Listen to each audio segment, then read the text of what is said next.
नमस्कार मित्रांनो, स्वागत आहे आपले माझ्या यूट्यूब चॅनलमध्ये।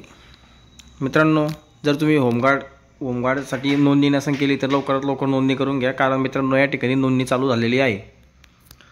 या ठिकाणी तुम्ही स्क्रीनवर पण बघू शकता मित्रांनो, बृहन्मुंबई होमगार्ड नोंदणी 2025 भाग 1 चं माहिती पत्र सुद्धा या ठिकाणी आलेलं आहे मित्रांनो। आणि तुम्ही लवकरात लवकर यासाठी अर्ज करा। अर्ज हे 27 तारखेपासून चालू झालेले आहे मित्रांनो। तर शेवटची तारीख ही जानेवारी महिन्यामध्ये 2025 पर्यंत तुम्ही अर्ज करू शकता। तर मित्रांनो, याच्याविषयी जास्त माहिती म्हणजे तुम्हाला होमगार्डविषयी माहिती अगोदर असेलच, तरीसुद्धा इथे थोडक्यात माहिती देण्याचा एक प्रयत्न करतो आहे मित्रांनो। तर यामध्ये आपण जे आपल्यासाठी महत्त्वाचे बाबी आहे ते आपण या ठिकाणी बघणार आहोत। व मित्रांनो, या मुंबई होमगार्डमध्ये इतर जिल्ह्याचेही उमेदवार फॉर्म भरू शकता का, त्या संदर्भात आपण या ठिकाणी माहिती घेणार आहोत। हा प्रश्न बऱ्याचशा आपल्या मित्रांना पडत आहे की सर, यामध्ये इतर जिल्ह्याचे उमेदवार अर्ज भरू शकता का। तर त्या संदर्भातची थोडक्यात तुम्हाला माहिती सांगतो व तुमच्यासमोर डायरेक्ट दाखवतो मित्रांनो। त्यासाठी व्हिडिओ शेवटपर्यंत बघा व जर तुम्ही चॅनलवर नवीन आला असाल तर चॅनलला सबस्क्राईब नक्की करा।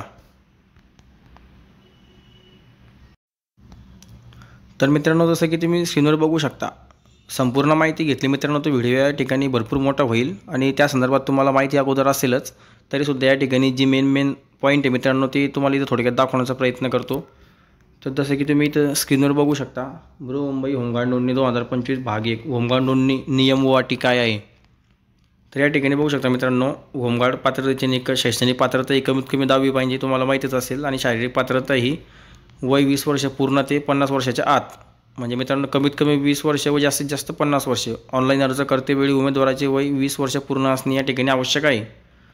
उंची ही पुरुषांकरिता 162 सेंटीमीटर आणि महिलांकरिता ही 150 सेंटीमीटर। आणि बाकी तुम्ही या ठिकाणी बघू शकता मित्रांनो बरेचसे, पण मी जे तुम्हाला जे महत्त्वाचे मुद्दे ते या ठिकाणी दाखवतो। आवश्यक कागदपत्र: रहिवासी पुरावा, आधार कार्ड, मतदान ओळखपत्र। मुंबई व उपनगर रेल्वे लगतच्या परिसरात राहणाऱ्या उमेदवारांचे कागदपत्र ग्राह्य धरले जातील। बाह्य जिल्ह्यातील कागदपत्र ग्राह्य धरले जाणार नाहीत याची नोंद घ्यावी। तर मित्रांनो, आता तुमचा जो प्रश्न होता तुम्ही या ठिकाणी बघू शकता डायरेक्टली त्यांनी या ठिकाणी काय दिलेलं आहे। तर रहिवासी पुरावा, आधार कार्ड, मतदान कार्ड, ओळखपत्र। मुंबई व उपनगर रेल्वे लगतच्या परिसरात राहणाऱ्या उमेदवारांचे कागदपत्र ग्राह्य धरले जातील। बाह्य जिल्ह्यातील कागदपत्र ग्राह्य धरले जाणार नाहीत याची नोंद घ्यावी। म्हणजे मित्रांनो, तुम्हाला समजलं असेल, या ठिकाणी इतर जिल्ह्यातले उमेदवार या ठिकाणी अर्ज करू शकत नाही। इथे फक्त मुंबई व मुंबई उपनगर रेल्वे लगतच्या परिसरात राहणारे जे रहिवासी आहेत तेच या ठिकाणी अर्ज करू शकता। शैक्षणिक अर्हता प्रमाणपत्र, जन्मदिनांक पुराव्याकरिता SSC बोर्ड प्रमाणपत्र किंवा शाळा सोडल्याचा दाखला। तांत्रिक अर्हता धारण करीत असल्यास तत्सम प्रमाणपत्र। तांत्रिक प्रमाणपत्राचे गुण मेरिट लावतेवेळी ग्राह्य धरले जातील, अन्यथा तांत्रिक प्रमाणपत्राचे गुण ग्राह्य धरले जाणार नाहीत याची नोंद घ्यावी। खाजगी नोकरी करीत असल्यास मालकाचे ना हरकत प्रमाणपत्र, म्हणजे ती NOC म्हणतो मित्रांनो आपण, आणि भरतीनंतर 3 महिन्याच्या आतील पोलीस चरित्र पडताळणी व वैद्यकीय प्रमाणपत्र सादर करणे आवश्यक आहे।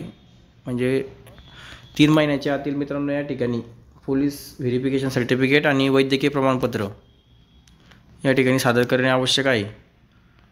शारीरिक क्षमता चाचणी मित्रांनो, तुम्हाला याची माहिती संपूर्ण असते। शारीरिक जी क्षमता चाचणी असते ती कशी असते या ठिकाणी मी तुम्हाला ते काही सांगत नाही, तुम्ही नंतर बघू शकता, तुम्हाला त्याबद्दल भरपूर माहिती असेलच। फक्त या ठिकाणी सूचना काय आहे तर धावणे चाचणीमध्ये पात्र होण्याकरिता किमान 10 गुण मिळविणे आवश्यक राहील। या ठिकाणी गोळा सुद्धा आहे मित्रांनो।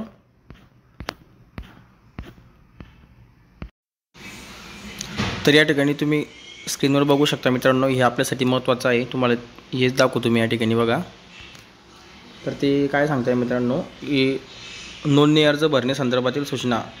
होमगार्ड नोंदणीचे अर्ज दिनांक 27/12/2024 सकाळी 10 वाजल्यापासून ते दिनांक 10/1/2025, म्हणजे मित्रांनो 27 तारखेपासून म्हणजे कालपासून अर्ज सुरू झालेले आहे व ते अर्ज दिनांक 10/1 म्हणजे पुढच्या महिन्यामध्ये जानेवारीमध्ये 10 तारखेपर्यंत या ठिकाणी चालू राहणार आहे।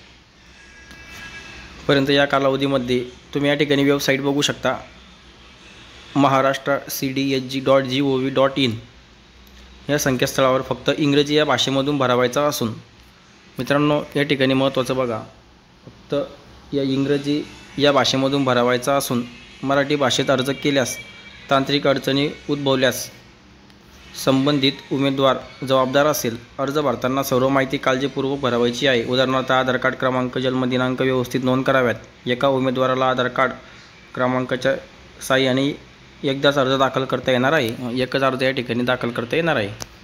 आणि या ठिकाणी सर्वात महत्त्वाचं बघा मित्रांनो, उमेदवार मुंबई उपनगरीय रेल्वे परिसरात जिल्ह्यातील अंतर्गत राहणारे यांना अर्ज करता येतील. इतर जिल्ह्यातील अर्ज बाद ठरतील.